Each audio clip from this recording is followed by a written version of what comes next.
Hello guys!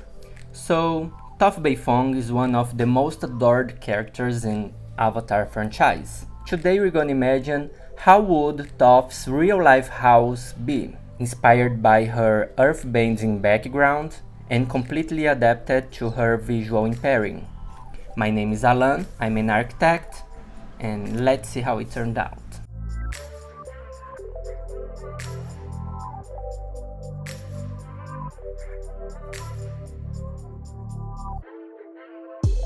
First of all, who is Toph? She is the only daughter of the wealthy Beifong family. Being born blind, she was overprotected her whole life. Her family kept her in secret from the world. They thought she was just a fragile little girl, and oh boy, were they wrong. Toph learned how to earthbend from badger moles, animals that are also blind, and she uses the vibrations from the ground as her unique way to see the world. And she became one of the most powerful earthbenders from her time. She is also the one who invented metal bending.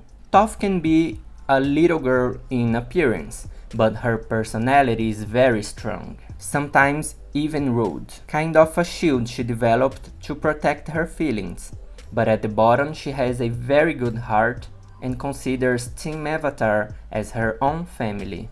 Now let's talk a little about her visual impairing. In real world, she wouldn't be able to overcome her blindness by sensing the vibrations on the floor as she does on the show, but she still can use that sensibility in her favor. Also, there are some devices in architecture we can use to make life easier for people with disabilities or impairments. We call that accessibility.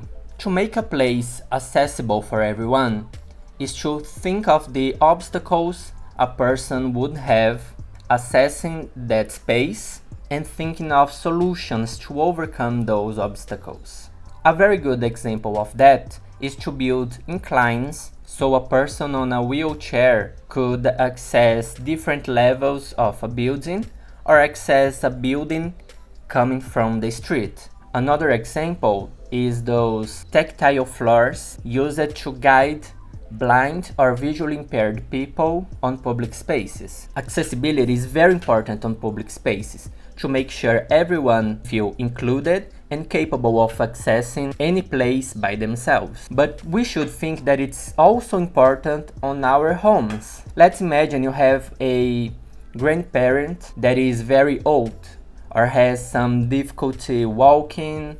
Having handrails on bathrooms or corridors could help them have more autonomy to walk and to shower alone in your house. That being said, my intention for Toph's house was to build a place where she can be completely independent and move freely at any space. So first of all, the ground floor was planned to host all the features that she needs on the house, like her bedroom, the kitchen, and the living room.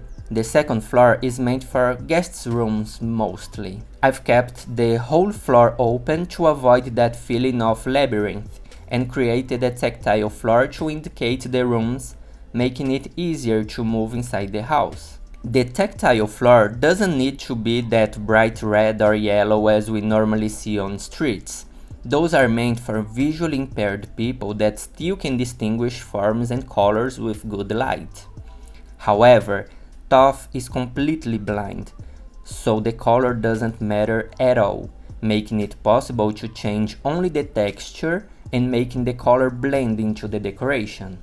Talking about the decoration, no rugs or slippery things were added to this design, nor objects were left hanging around to make her trip or fall. Also, you will notice the lack of paintings. The decoration tends to minimalism and was made based more on the texture, like the woods on the walls or flowers that leave a good smell on the place. That way we can enhance the other senses instead of the vision.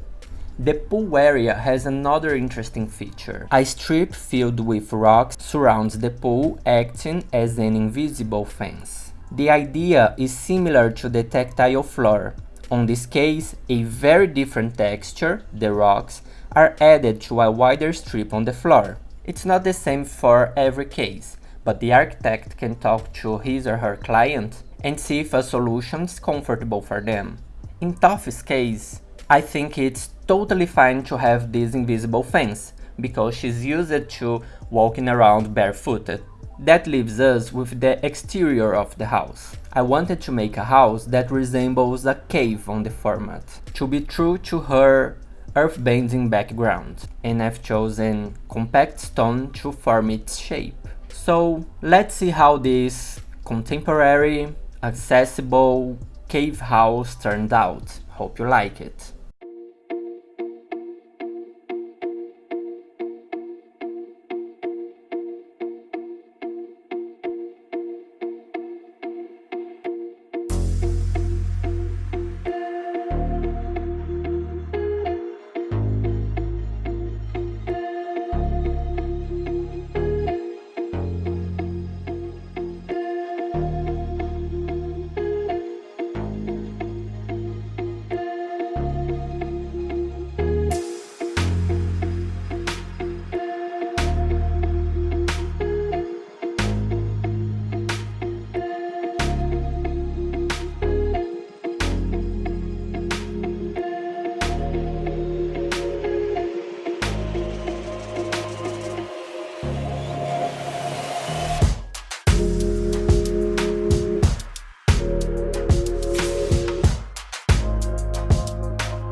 So, how did you enjoy this house? What do you think about the solutions we came up? Let me know in the comments below. And you can also support the channel by clicking that like button, subscribing to the channel and turning on notifications. I'd really appreciate that, so I can come up new videos more often. Thank you so much for watching, and I'll see you soon.